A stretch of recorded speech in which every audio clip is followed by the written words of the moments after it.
Hey, how's it going? I've got another story for you. Here it goes.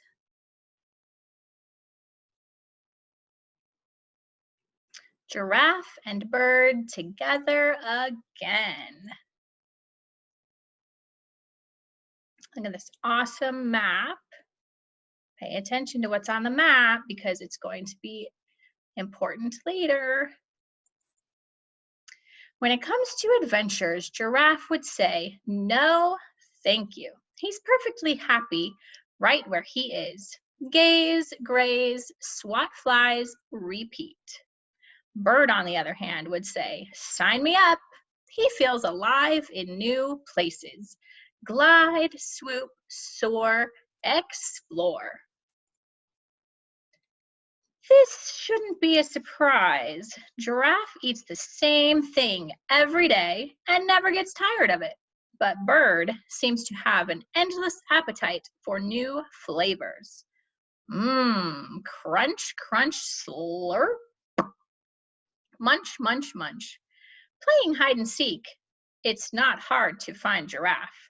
He always hides in the same spot. With Bird, there's no telling where you'll find him. One morning, Giraffe notices breakfast is quite peaceful. Where's Bird? Oh, he's probably just hunting for bugs, thinks Giraffe, chewing his greens. By afternoon, Giraffe starts to worry. What if something has happened to Bird? He decides to follow the feathers. First, the feathers take Giraffe into a dark forest. He has to watch his head. Bump, duff, donk. That's what happens to me in the classroom sometimes. Before long, Giraffe is tangled in vines. Adventures are for the birds, he decides. Time to turn back. But what if Bird really is in trouble? With a loud snort, Giraffe shakes his head and rustles the vines until he is free. Next, the feathers lead Giraffe up a craggy mountain.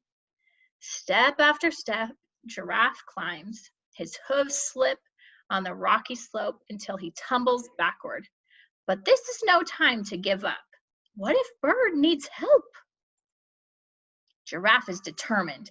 He leans forward, digs in his hooves, and stomps all the way to the top.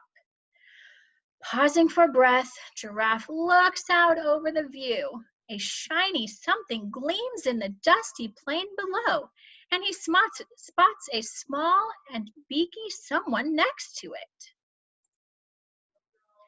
Bird does need him.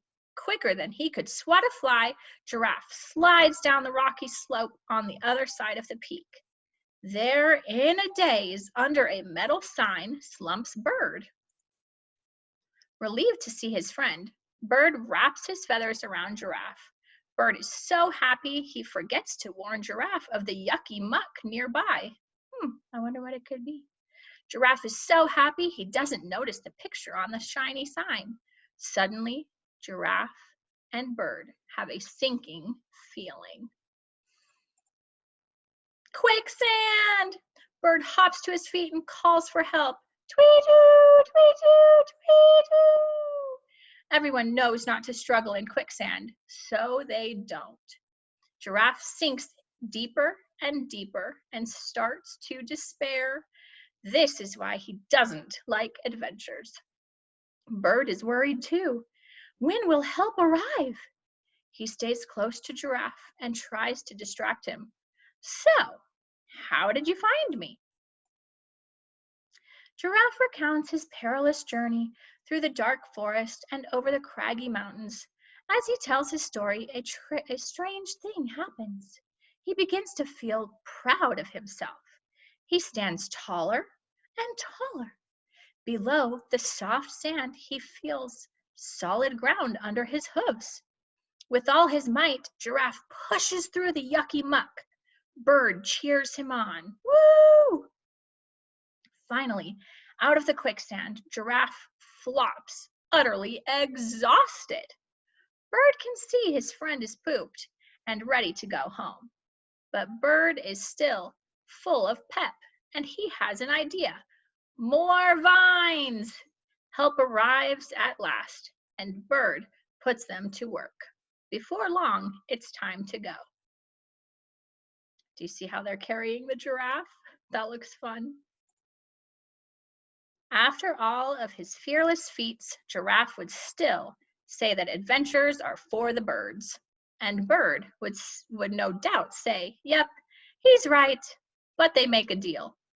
Bird will wander a little less if Giraffe will explore a little more. I hope you enjoyed the story, and I hope that you're exploring a lot while you're at home. Have fun. Bye.